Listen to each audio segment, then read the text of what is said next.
Hit it, Phil. Can it be the breeze that fills the trees with rare and magic perfume? Oh, no, it isn't the breeze, it's Jackson time. La, da, da, da. Well, hello again. This is Buck Benny speaking.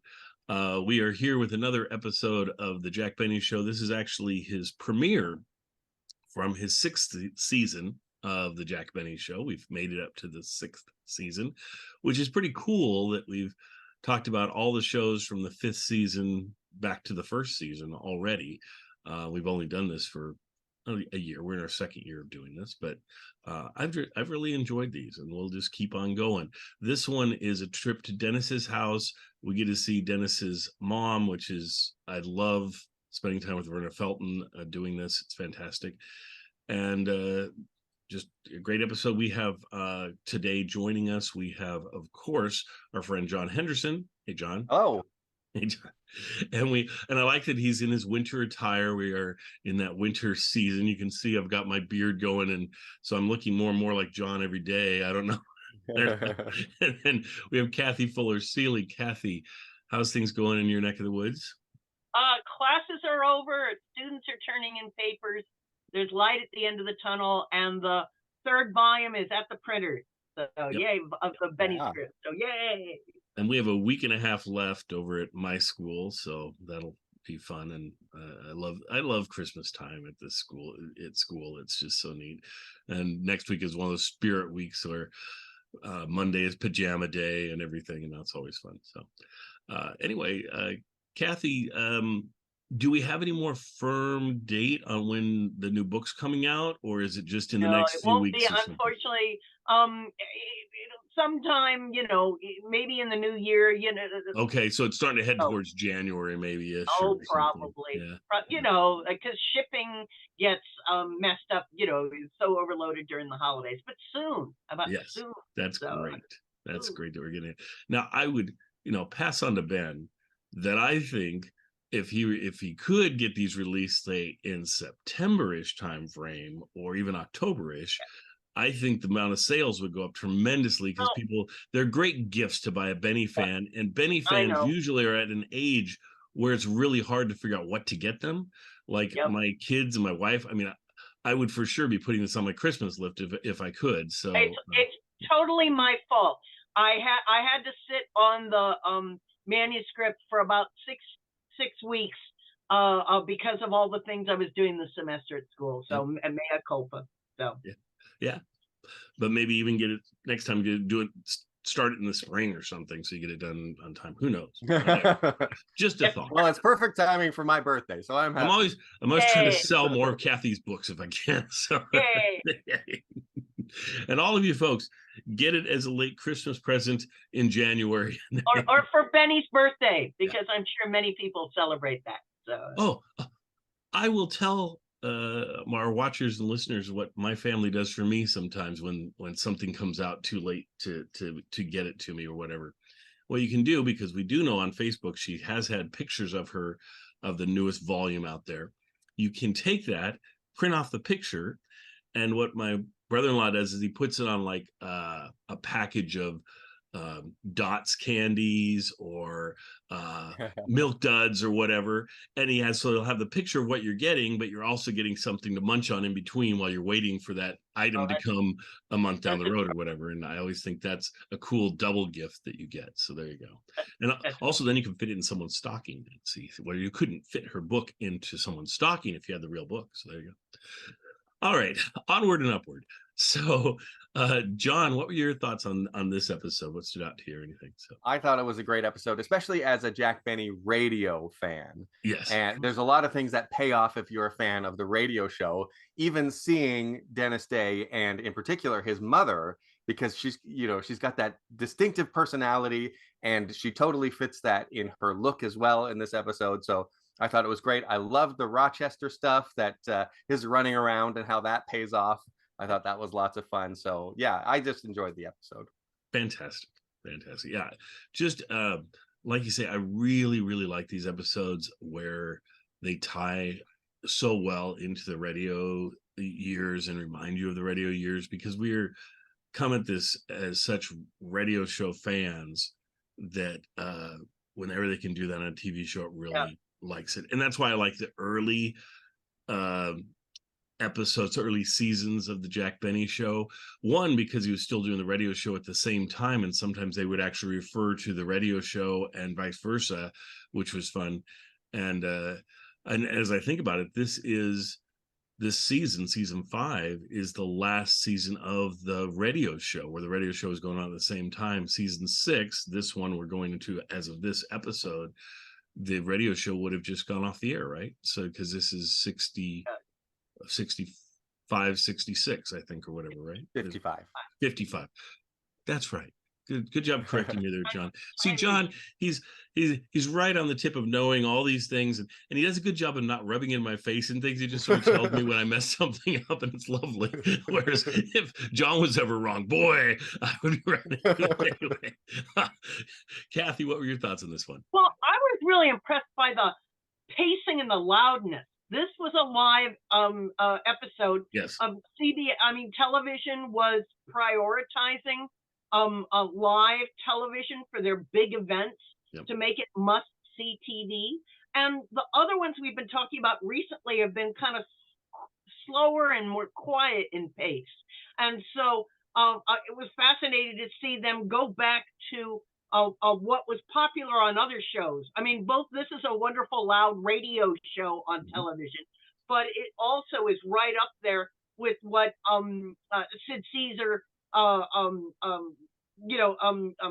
Martin and Lewis, other sort of loud running around comedians were doing. So I found it very amusing for Jack and his company to go, you want loud, you want slapstick, you want so we can do that. We can do it. So. Well, what I like is just for us and as an audience, you're going to see them back to back as well. Now that I think about it, but we're recording this live show, which is the season opener, and then we're recording the very next episode, which is a filmed episode. And to get those two back to back, and so we can compare them and things, is pretty cool, in that they're so different, the filmed version versus the live. And the films seem so much older in some ways than the lives. And as we're going through, I mean, it's partially the look, but it's also the way they're directed, the way that they do things is just a whole different thing. It's what live shows were like back in the 50s, whereas the filmed episodes are like filmed episodes were of the I Love Lucy show or Jack Benny show, but really it's what filmed shows of Happy Days were like, or film shows of various sitcoms we've seen through time. And so somehow they seem more congruent with what we think of as standard comedy television, the Norman Lears, all of those things are kind of in the filmed shows. But that to me makes kind of why we get a little more excited sometimes about these live shows, because they're just so different than we're used to seeing, and they're so much fun, and they're so bombastic, and they're and yet, as I said, the curious qualities of this one, Denis's song, the Yellow Rose of Texas, is that's more of a Broadway or popular classic. He's not going, Cry or something that's top of the charts. He's not singing Elvis. But the fact that they have him come down from the stage and stand in front of the audience, where you're seeing the audience head, was, instead of a big spectacle, which was, and it's a perfect way of being in front of the curtain in that old vaudeville way. But it's just, it's intimate, so we're mixing sort of loud and television-y with all these other references to the sort of intimacy of radio. It's a great mix that I'm sure would have pleased longtime Benny fans, but also in a way have interested those who said TV must be different.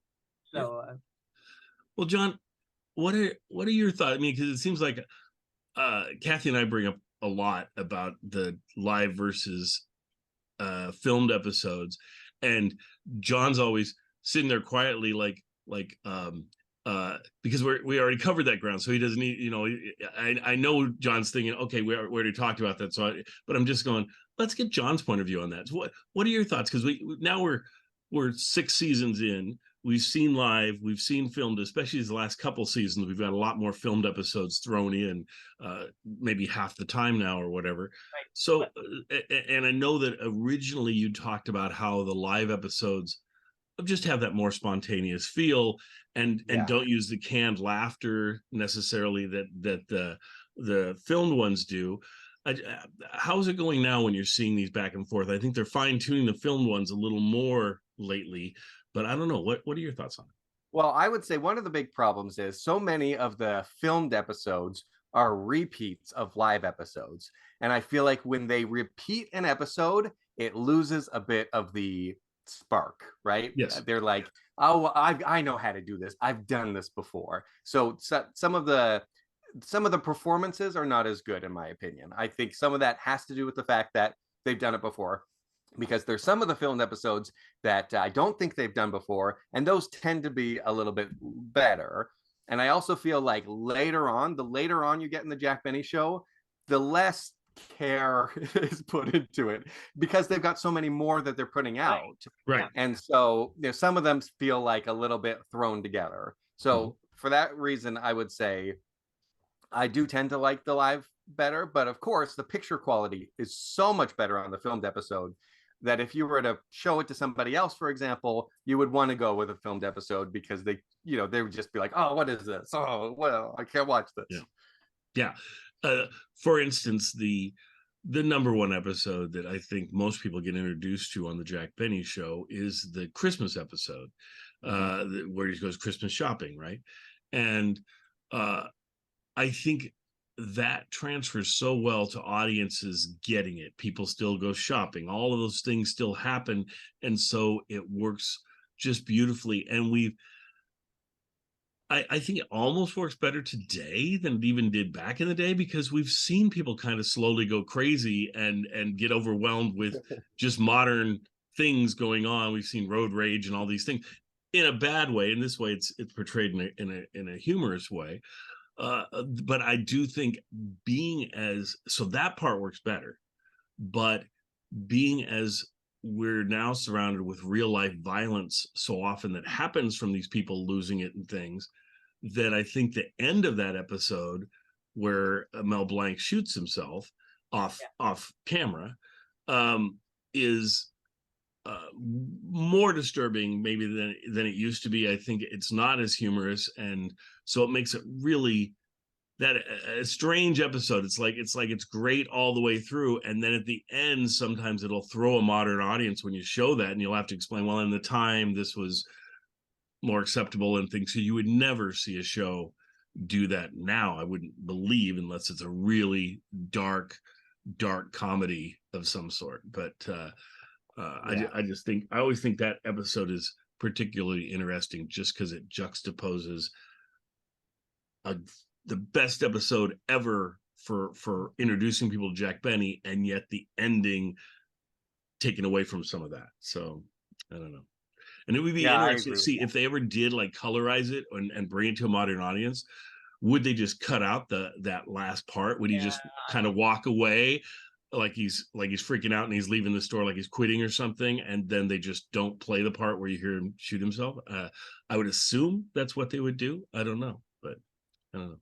So does that sound in the right ballpark, John, to you? Yeah, totally. I mean, speaking of times changing, this episode, I always enjoy the Lucky Strike commercials, and this one has a fun cartoon episode. I learned that the best place to enjoy a Lucky is a hansom cab. I guess I just thought that was a weird choice, but I also wanted to mention, I mentioned that I'm a fan of the radio show, so there's a couple of references that people who are not, very familiar with the radio show wouldn't get. They reference Kenny Baker, who was sort of the original Dennis Day before Dennis Day, and Frank Parker, who's even older than that. He's from like the early seasons, and Phil Harris, who was the original band leader. He was famous for like drinking and that sort of wild activity. And so there's this scene with Don Wilson in this episode, and I'm like, this sounds very familiar. And there's a joke that they do with Phil Harris, actually.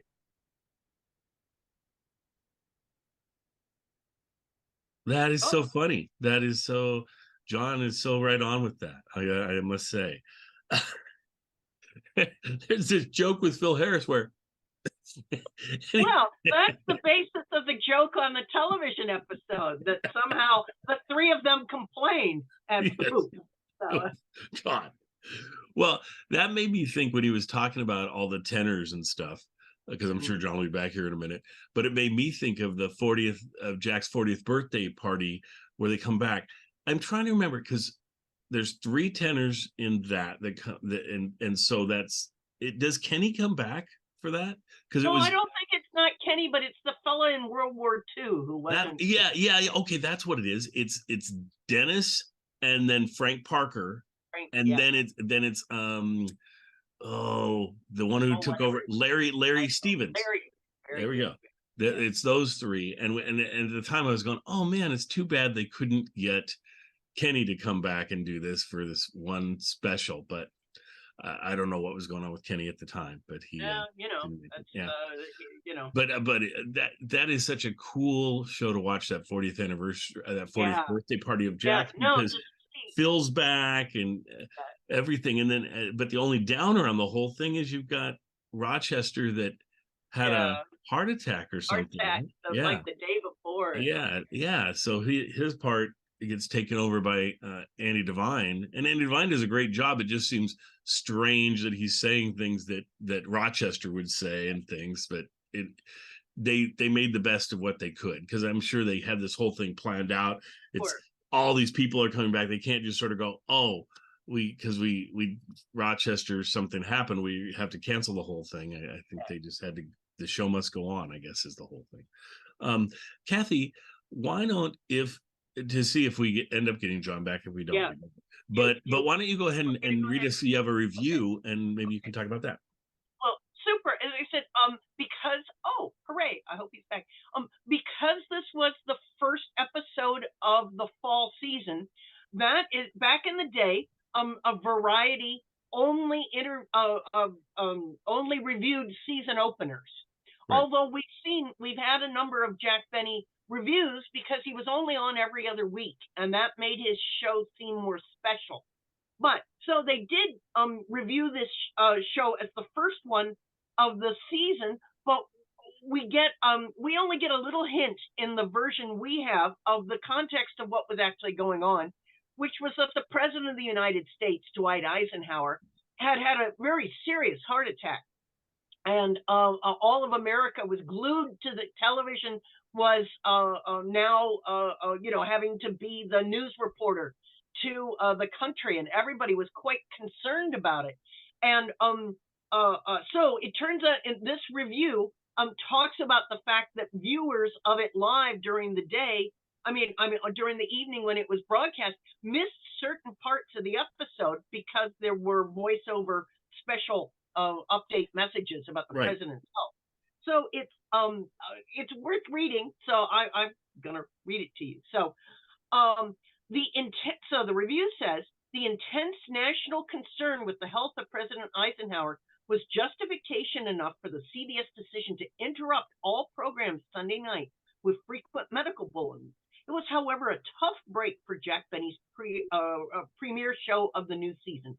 At least 5 minutes was sliced off the start of the stanza, which means episode, by a special news report from Denver. And then again, midway, another bulletin, shorter than the first, but giving exactly the same information, broke into the show. The bulletins broke up the continuity of the session and played havoc with the mood, since it would take a schizoid viewer to shift back and forth between the solemn news and the Benny gags without grinding the gears. I love Variety lingo. Discounting this tremendous handicap, Benny launched the new series with a good, although routine, comedy session. The quartet of scripters came up with skits and snappers that were funny but familiar, and the whole show bore the stamp of routine professional competence. Yikes, I'd hate to be accused of routine professional competence. Once again, It could have been the pall of Ike's condition that laid over the show. Benny evidently was not informed of the opening news bulletin, and so played the first 5 minutes strictly for the benefit of the studio audience. And we do have the whole show. Yeah. So obviously the kinescope camera was just capturing that live event, and here's the network on other stations inputting those bulletins. Home viewers picked up the show in the middle of a chatter routine between Benny and Dennis Day, and the script, due primarily to the fact that it was working over old material, quickly established that Benny was again the penny-pinching boss, and Day the yokel character with Irish tenor pipes. Benny's now legendary timing in his gag delivery was, of course, on the button, and he got the most of appearing to do very little. A sketch with Eddie Anderson, once again playing the frank-talking, work-dodging valet, was okay and involved a delayed gag about a telephone quiz show. The punchline, unfortunately, was telegraphed way in advance. One of the best things of the session was the integration of the cigarette commercials in a routine between Benny and Don Wilson. Now, that's cut, right? We don't have those commercial shots. The message was clearly accented, but the format was humorous and palatable. Final comedy sequence was another strong bit framed around a visit to Day's home. It was broad comedy, played vigorously, and it paid off with solid impact. Benny closed the show by wishing Ike a quick recovery. So, as I said, if we only had this this kinescope, we wouldn't know what viewers in September 1955 were worrying about. Well, that's so interesting because it paints like 3 different versions of this episode that I'd like to see, because there's this one we watched.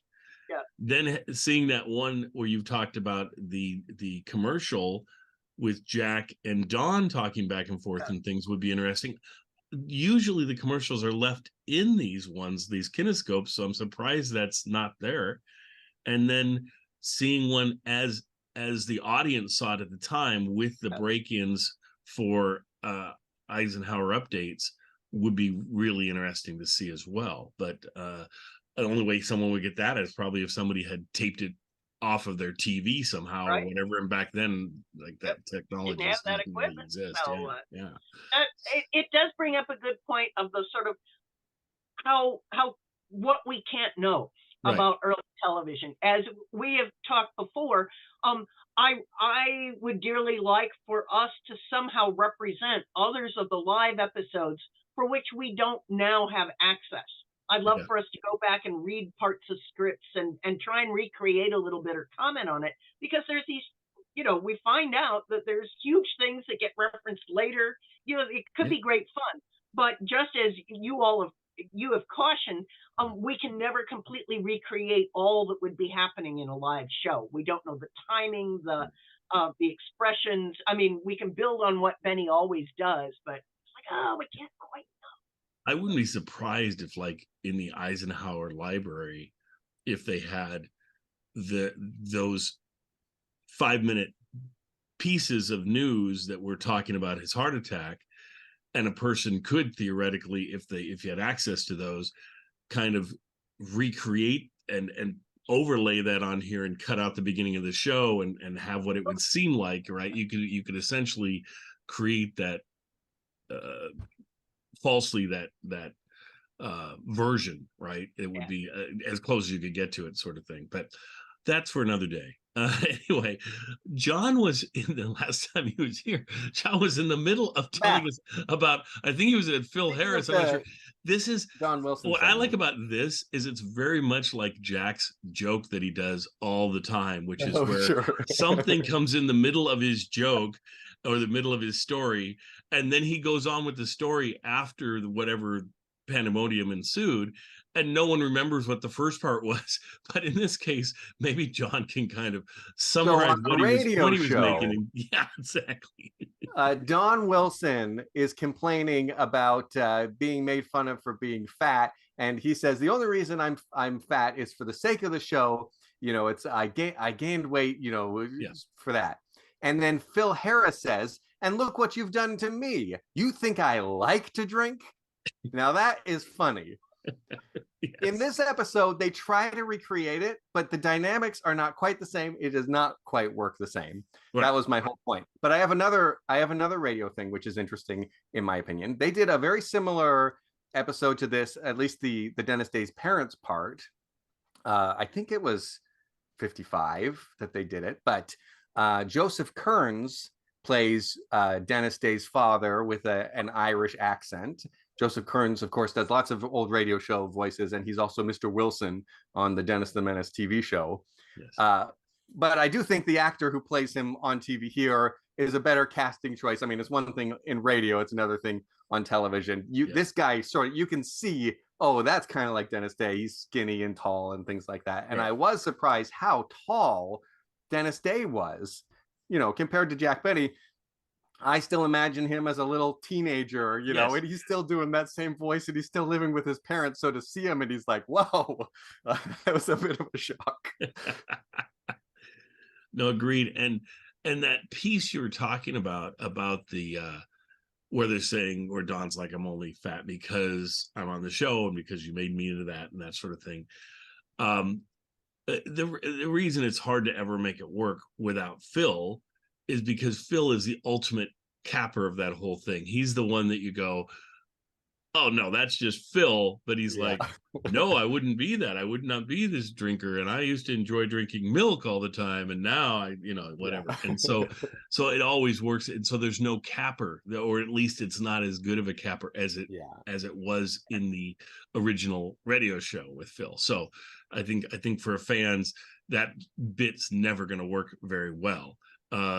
Certainly, I think Phil revisited that when we had him on the roast for Jack Benny that we presented this summer, because he does a great job of talking about how just redoing essentially that bit, just saying how Dennis wouldn't be who Dennis was and Don wouldn't be who Don was and he wouldn't be who he and that when he met Jack, he'd never had a drink of alcohol in his life, and Jack was the person who introduced him to alcohol and the whole thing.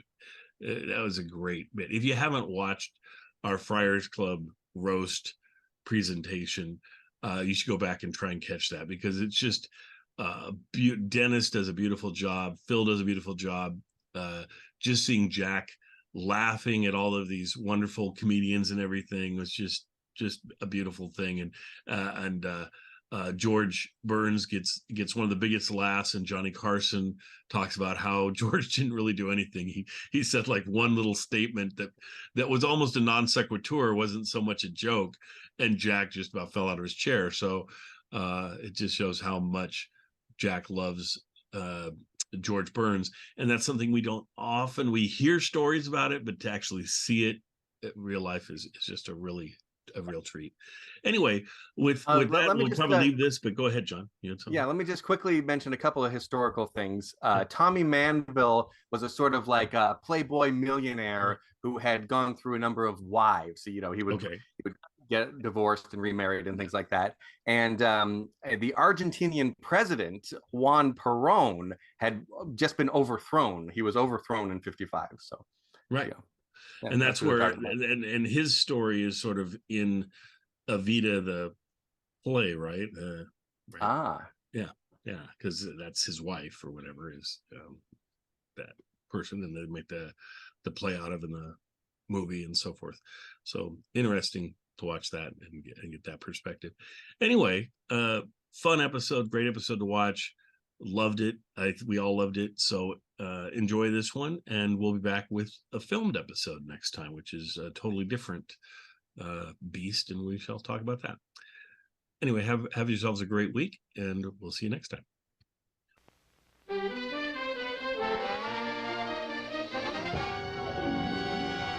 From Television City in Hollywood, the Jack Benny program with his special guest Dennis Day, presented by Lucky Strike.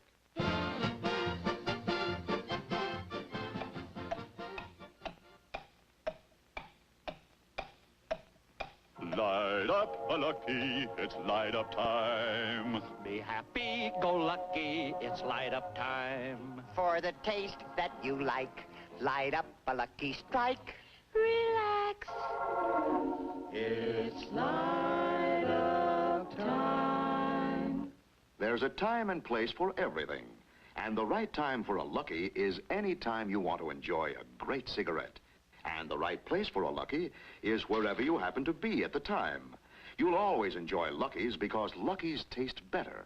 Lucky Strike is made of fine, naturally good-tasting tobacco that's toasted to taste better. Cleaner, fresher, smoother.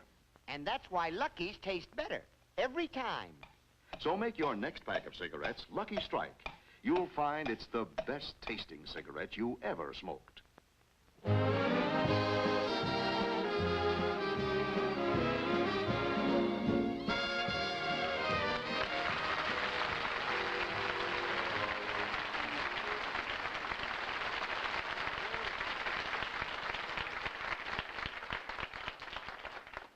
Thank you very much, ladies and gentlemen, and welcome to the Lucky Strike program. Now, my vacation is over, and I'm now here doing my first show of the season. I must say that I'm really very happy being back on television, particularly this year because they've found so many, they've made so many new discoveries in makeup, you see. Don't you think I look good?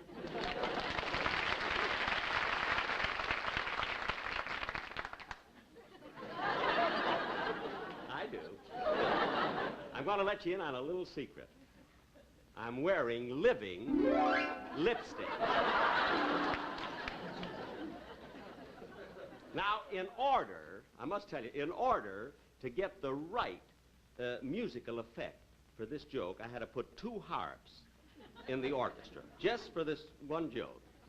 Now, you'd think that that's simple enough, wouldn't you? But with my musicians, who don't know one instrument from another, it nearly started a riot. See, when I brought in the 2 harps, they thought I was building a fence around them.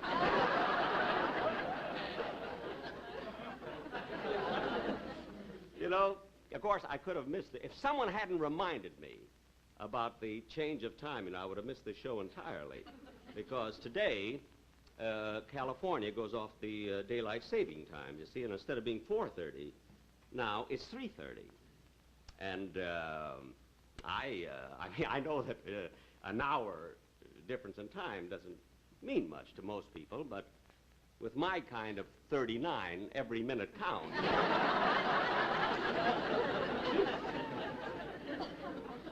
You know, another thing I want to tell you, and I hope you won't think I'm bragging about this, but I'm so proud because after being 5 years on television, they have selected, this year they've selected my program to be shown to our armed forces in Tijuana.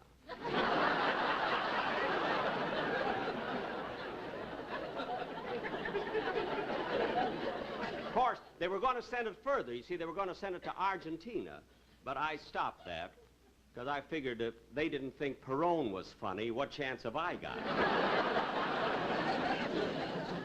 Well, so much for my monologue. And now, ladies and gentlemen, I'd like to present to you a young fellow who's been associated with me both on radio and television for some time. And here he is, Denis Day.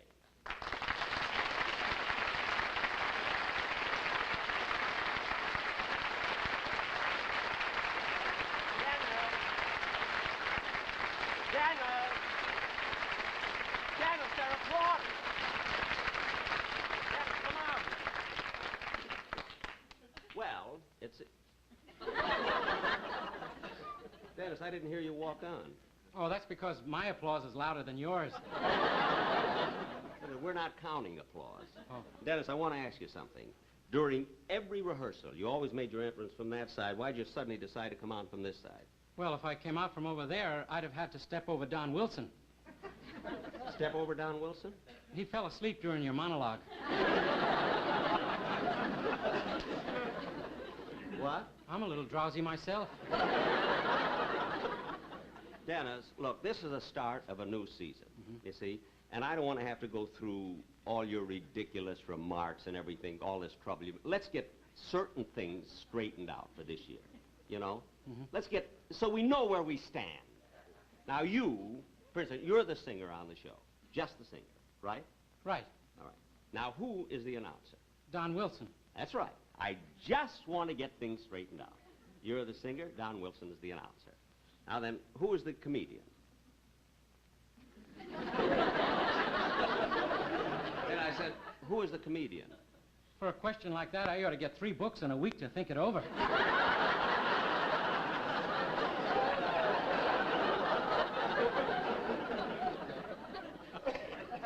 Denis, look, kid, you know how important it is to me to have a nice, smooth opening show. You know, in 2 minutes you come out here and aggravate me like that. Gee, I'm awfully sorry, Mr. Benny. That's all right, I forgive you. Are you ready to sing your song? Yes, Mr. Benny. Look, that's another thing. Huh? You've been with me a long time, and you don't have to be so formal. I mean, from now on, you can call me by my first name. Okay, what is it?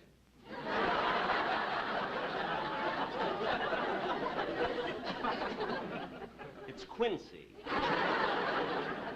Quincy Benny. And why does everybody call you Jack? I don't know! Now, look, just sing your song and leave me alone. Boy, is he getting crotchety.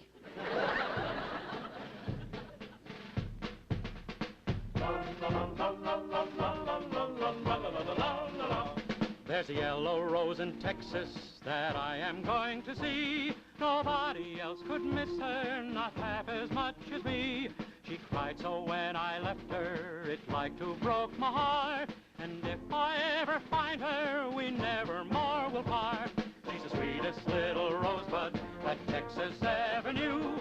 Her eyes are bright as diamonds, they sparkle like the dew. You may talk about your Clementine and sing of Rosalie, but the yellow rose of Texas is the only girl for me. La la la la la la la la la la la la la la la. Where the Rio Grande is flowing and starry skies are bright, she walks along the river in the quiet summer night. I know that she remembers when we parted long ago. I promised to return and not to leave her so. She's the sweetest little rosebud that Texas ever knew. Her eyes are bright as diamonds, they sparkle like the dew. You may talk about your Clementine and sing of Rosalie, but the yellow rose of Texas is the only girl for me. La la la la la la la la la la la la la la. Oh, now I'm going to find her, for my heart is full of woe. We'll do the things together we did so long ago. We'll play the banjo gaily, she'll love me like before, and the yellow rose of Texas shall be mine forevermore. She's the sweetest little rosebud that Texas ever knew. Her eyes are bright as diamonds, they sparkle like the dew. You may talk about your Clementine and sing of Rosalie, but the yellow rose of Texas is the only girl for me.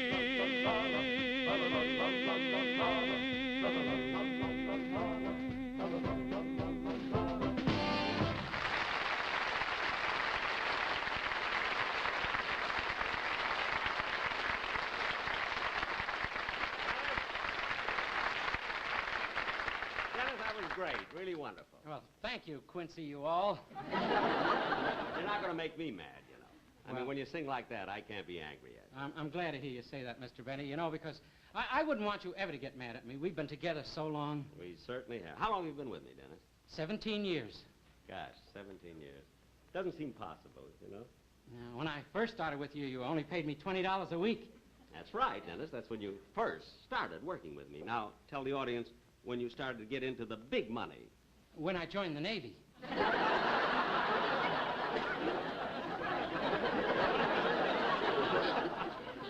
Denis, I know exactly how much you got when you know, I was in the Navy myself. Oh, yeah, that's right. Say, were you the one who said, don't give up the ship? No, Denis, it was my captain.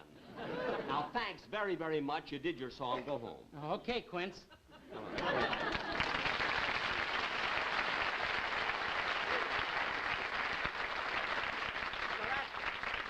Sometimes he drives me crazy. You know, many critics have said, often said, that I am a nervous wreck before an opening show. And it's true, I am. And believe me, ladies and gentlemen, it is not my fault. I mean, I would be perfectly calm if people working with me would just leave me alone. People like Don Wilson and his wife, and Denis and his mother with that voice of hers. I mean, you don't know what well, let me try to explain to you. Yesterday, I want to take you back to yesterday. Now, I was just taking care of last-minute details, and Rochester was busy at home.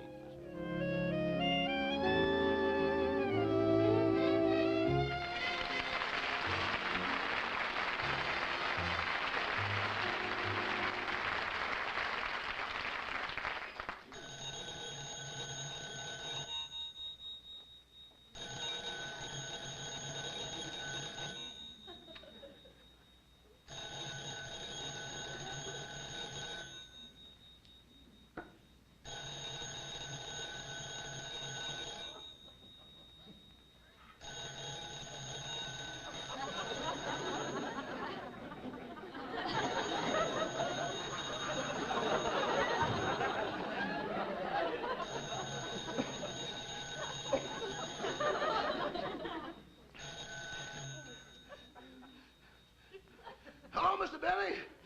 Rochester, this isn't Mr. Benny. This is Roy. Oh, hello, Roy. Say, you're so out of breath, you sound like you had to run a long way to answer the phone. That's the way I wanted it to sound. I'm supposed to be out in the garage polishing the car. What'd you call for, Roy? Well, I have the rest of the day off. I thought we might do something. Oh, no. I couldn't leave the house today, Roy. You see, tomorrow Mr. Benny does his opening television show, and it'll take me 3 hours just to mix his makeup. Oh, Rochester, you must be kidding. Why does Mr. Benny need so much makeup? Roy, did you ever hear that song, It's a Long, Long Way from May to December? Uh-huh. Well, it's even longer when you're trying to get back. I see what you mean. Well, I'll call you tomorrow. Okay, so long, Roy. Oh, it's a long, long way from May to December, and the days grow short every September, and the autumn weather, and the leaves turn brown, and you haven't got time. Oh, the night may be down to a precious few.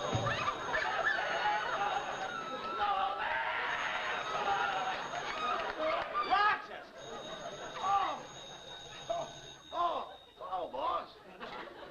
What in the world are you doing? I was what? I was chasing the tsetse fly. You were chasing? Uh-oh, there's the phone. It's been ringing for 2 minutes. I'll get it. Hello? How do you do? This is your mid-afternoon quiz program. By answering your phone, you have become eligible to win a 2 weeks expense-free vacation in fabulous Las Vegas. Yeah, I just got here in time. Now, listen closely to the question. I'm listening. In what part of the world can be found the Dipterus genus Glossina? Paris genus Glossina? Or more commonly known as the tsetse fly. Oh, the tsetse fly. Yeah, the tsetse fly can be found in Beverly Hills. I'm sorry, but that answer is incorrect. What? The tsetse fly can only be found in tropical Africa. Better luck next time.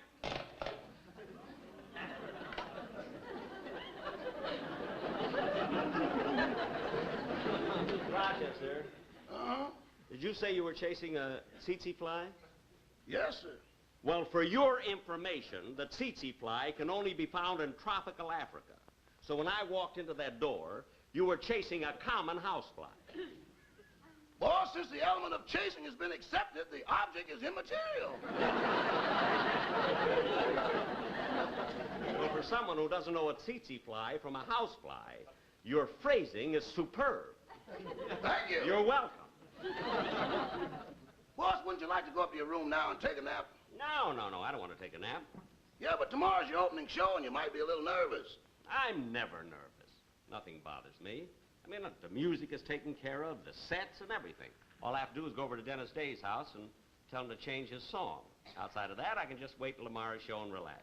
Yes, sir. It's a new book. Love is a many-splendored thing. by Tommy Manville.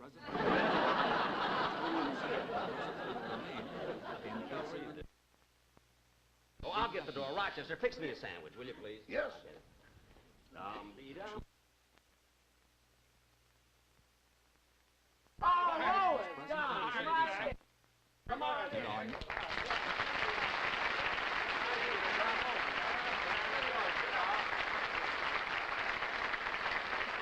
Well, Don, it was certainly nice of you and your wife to drop in. Were you passing by? Oh, no, Jack. You see, well, since tomorrow's your opening show, Don and I thought it would be nice to come by and help break the tension. The tension? Mm-hmm. Yeah, get you to relax a little. Give you more confidence. Confidence? Don, I couldn't be more confident if I was Rocky Marciano stepping into the ring with Fred Allen. Now that I thought of that, I'd like to arrange that fight. Now, Don, all you have to do is just don't worry about me. You just take care of your commercials, that's all. Oh, I know my commercials, Jack. It's all I've been thinking about ever since we started to rehearse. Yes, that's all that's on his mind. Every morning he comes into the kitchen, takes me in his arms, gives me a great big kiss, then says Lucky's taste better. No. Day and night, that's all he talks about. LS, MFT. Lucky Strike means fine tobacco. Lucky's are toasted. It's light up time. Well, Don, I never realized you were that conscientious. Conscientious? Jack, yesterday was my birthday. I just want you to see this ring he gave me. Oh, it's beautiful. Beautiful gift. Yeah, but read the inscription. Oh, okay. To Lois, my adorable wife, from your loving husband, Don, who works for Lucky Strike, the cigarette that is so round and firm and fully packed and free and easy on the draw, period. Oh, that's a lovely gift. Beautiful. I had it wrapped in a tobacco leaf. Oh, you're cute. You're cute. Really cute. Now, look, Don. As long as we're here, dear, why don't you tell Jack what we were talking about? Oh, no, dear, not now. Jack's nervous enough as it is. I'm not nervous. Now, tell me, what were you talking about? Well, Jack, I don't want to interfere with your program, but, well, for years now, you've been making jokes about Don's weight, and, well, as long as you're starting a new season, I don't think it's right to poke fun at a man simply because he happens to be slightly obese. Slightly obese? Now, look, dear, don't you think... shut your big fat mouth.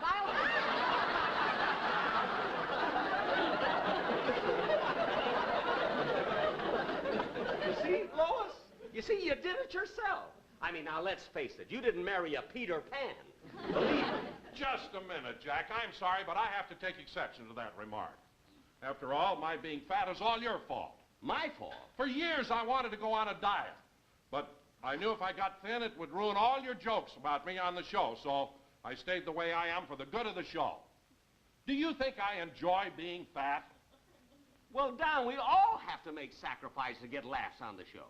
Take me, for instance. Do you think I like being cheap?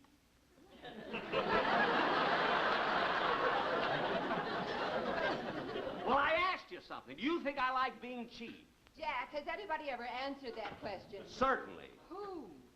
Kenny Baker, Frank Parker, and Bill Harris. Nobody asked you. And, Don, let me tell you something. I was perfectly calm. I felt fine until you and Lois came in here. Now, if you'll excuse me, I got to go over to Denis Day's house and see about his song. I was wonderful before. Do you mind if I eat your sandwich? No, have it. It's good for the show. Have it.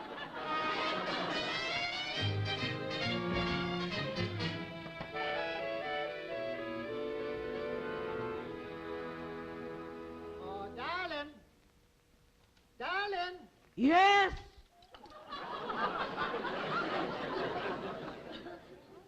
Oh, what a gentle voice.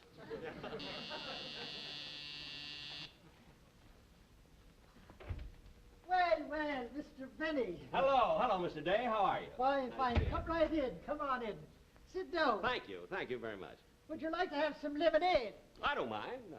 It's been a long time since I've seen you, Mr. Yes, Day. it is. Quite a while. I see if Mrs. Day is in. Okay. Oh, darling, we have company. Oh, well, I hope you'll forgive the way that I look. Oh, it's you. Mrs. Day, I came over to talk to Denis because on account of the way I've got the show framed, you see, he has selected the wrong song to sing. You see, he picked an Irish song. And what's wrong with an Irish song? Nothing. Nothing. I like Irish songs. My mother used to sing them to me all the time. Just that I think the way the show runs, I think that after I finish telling jokes, I don't think it's right for Denis to come out and sing Clancy Lowered the Boom. After you finish your jokes, what difference does it make who lowers it? And another thing, if you think you're going to come over here and pick on my boy, you've got another think coming. Now, Mama, don't let yourself get all heated up. You know, easy you catch a cold when your pores are open. I didn't come here looking for trouble, and you have no right to upset me. Well, I don't want you to pick on my boy, Denis. Well, I've got a right to pick on him. Been with me for 17 years, and he made me a nervous wreck. There isn't a Sunday he doesn't drive me nuts. Well, what are you complaining about? We've got him the rest of the week.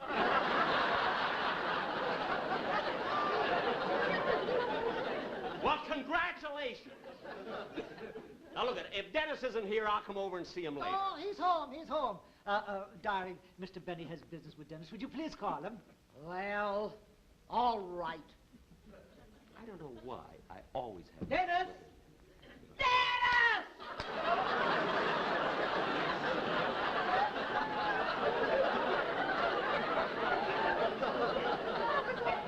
Come down here, son. I just can't understand why I should have trouble all the time with a fellow like this.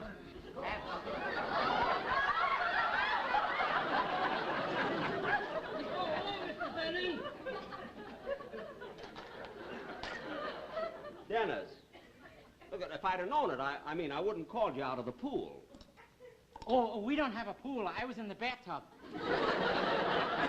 In the bathtub? Well, why are you wearing that diving mask? Oh, well, you see, this isn't ordinary glass. I got this out of a telescope. A telescope? Yeah, when I look down the drain, I can see clear to the beach.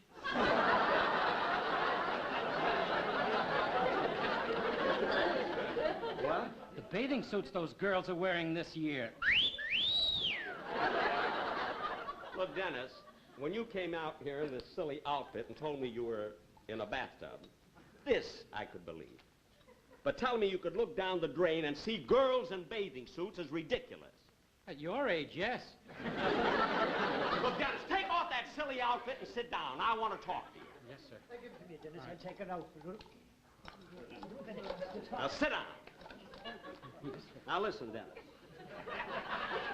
We have got to change your song on the show. Because on account of... Oh, excuse me. I'll get it, Mother. Hello? Who'd you say was calling? The mid-afternoon quiz program? Hey, Mother, it's a quiz program. They say they're going to ask me a question. If I get it right, I'm going to win 2 glorious weeks in fabulous Las Vegas. Okay, shoot me the question. I'm ready. Uh-huh. Uh-huh. Denis, the answer is tropical Africa. Tropical Africa. Are you sure? And he called me today. It's tropical Africa. The answer is tropical Africa. Wow.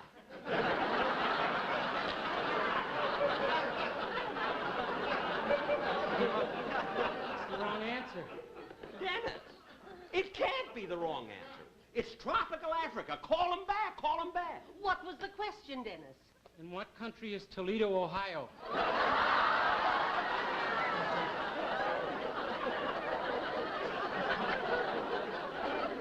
Holy smoke. So that's why my boy's so stupid. He gets his information from you. Yeah, and I was going to say Australia. Oh. If you let my boy alone, if you leave him alone. But my boy, believe me, knows what he's doing every minute. Oh, sure. He does, dear. Now listen, Mrs. Day. I've had just about enough of it. And I'm going to tell you something. I just came here to talk to Denis about his song. I didn't want any trouble. All I wanted was a nice, smooth opening show. But I never get any cooperation from you. All I get is interference, interference, interference. I'll have you know that I'm a big star. Ah, shut up!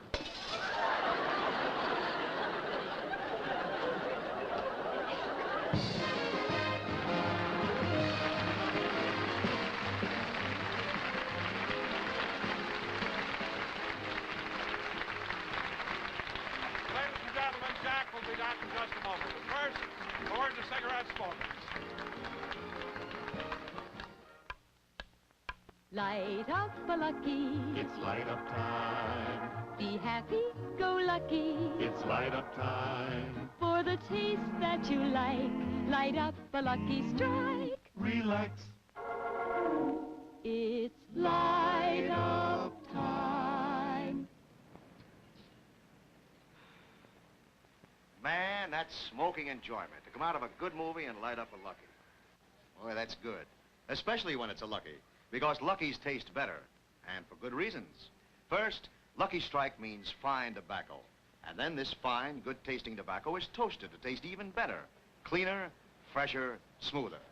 That's why when the show lets out, so many folks light up a Lucky Strike. For the taste that you like, light up a lucky strike. Right now. Light up a lucky. It's light up time.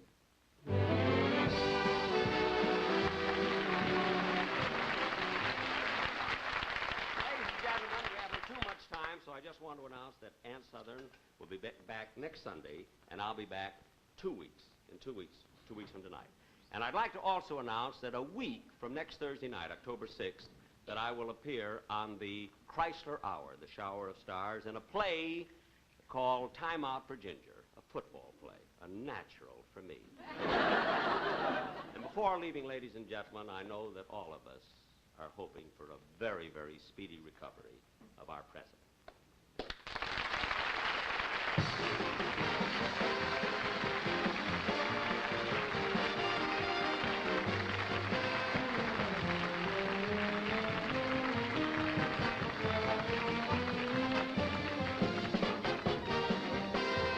Appearing on tonight's program were Verna Felton, Lois Corbett, Dick Ryan, Herb Vigran, and Roy Glenn. Remember, 1 week from tonight on this same station, be sure and watch Ann Southern in Private Secretary. Jack Benny's next television show will be in 2 weeks.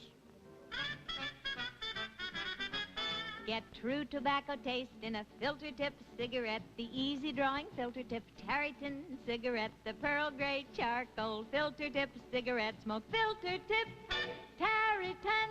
Take your cue from the red, white, and blue on the package. Smoke filter tip Tarryton. Yes, Filter Tip Tarryton with the activated charcoal filter gives you true tobacco taste. Try Filter Tip Tarryton.